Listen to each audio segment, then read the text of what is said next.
the discriminant. So today we're going to look at the discriminant, and for that we need to be familiar with what the quadratic formula is. So just as a reminder, the quadratic formula was a formula that let us find the roots or the solutions or the x-intercepts of a quadratic equation. So it's negative b plus minus the square root of b squared minus 4ac over 2a. Now I really want you guys to focus in on this part, under that square root. You can imagine that has a lot of power. Well, if that's 0, then plus minus 0 doesn't really make a difference. So you're left with one answer, and if it's negative, well, then you can't have the square root of a negative number. So that is in fact what we call the discriminant. So it's just b squared minus 4ac. It's a very useful tool to do when you're approaching the quadratics. You can quickly chuck this into the calculator or do it mentally and get a bit more information about what kind of quadratic you're dealing with. So this value, it can take one of three forms. So the symbol we use for this one in math is just the triangle, which stands for delta. So delta, which is the discriminant, it can either be greater than 0, it can be equal to 0, or it could be less than 0. So let's go ahead and explore what happens for each of these cases. So let's take a little example of this one. So let's say our example is x squared plus 5x plus 2. So remember the discriminant, the formula for this was just b squared minus 4ac. And just a quick refresher, our a, b, and c are just our coefficients. So if there's no coefficient in front of x squared, it's just a 1. So let's go ahead and see what we get for this one. So I'll get delta equals 2, 5 squared minus 4, open bracket, times 1 times 2. That gives me 25 minus 8, right? Which is 17. So you can see that this one is greater than 0. And so what does this actually mean? This means, let's go back to our quadratic formula, right? So our quadratic formula, we said, was x equals to negative b plus minus root b squared minus 4ac, which is just our discriminant, over 2a. Well, you can appreciate that this now just becomes plus minus root 17 over 2a.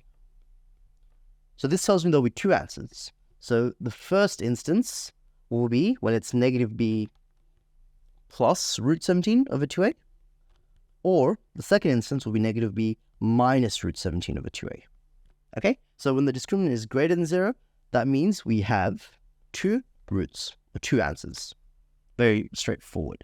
Now, there's one more case when it is positive, and let's take a look at that one. So again, we have the discriminant is positive, and let's look at this particular example, 2x squared negative 5x plus 2.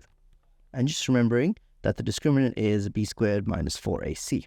Okay, now bearing this in mind, let's go work this out. So negative 5 whole squared minus 4 open bracket 2, close bracket open bracket 2. Negative 5 whole squared is just 5 squared, which is 25.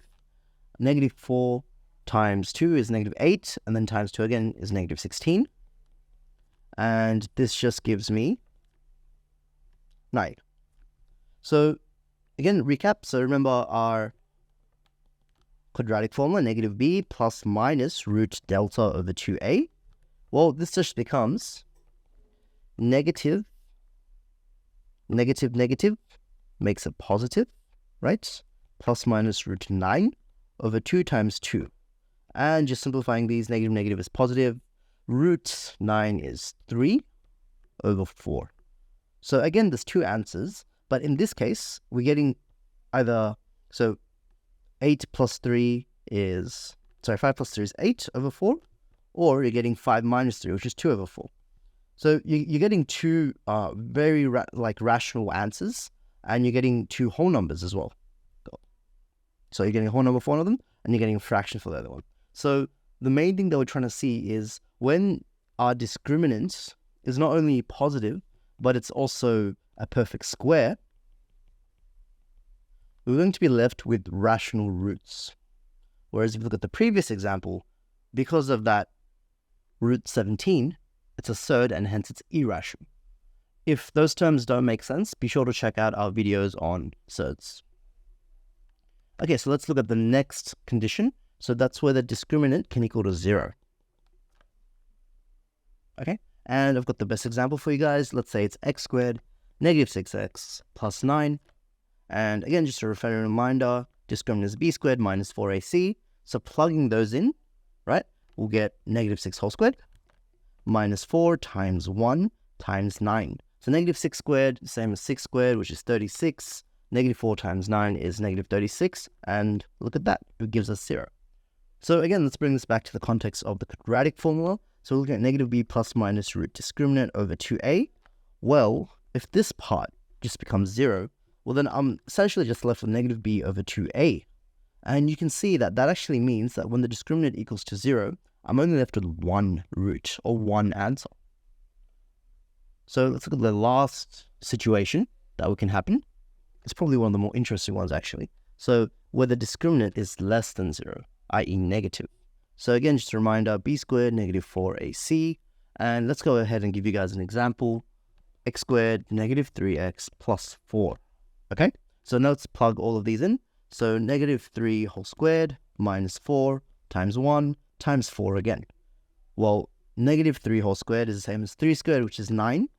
4 times 4 is 16, so negative 16, which gives us negative 5.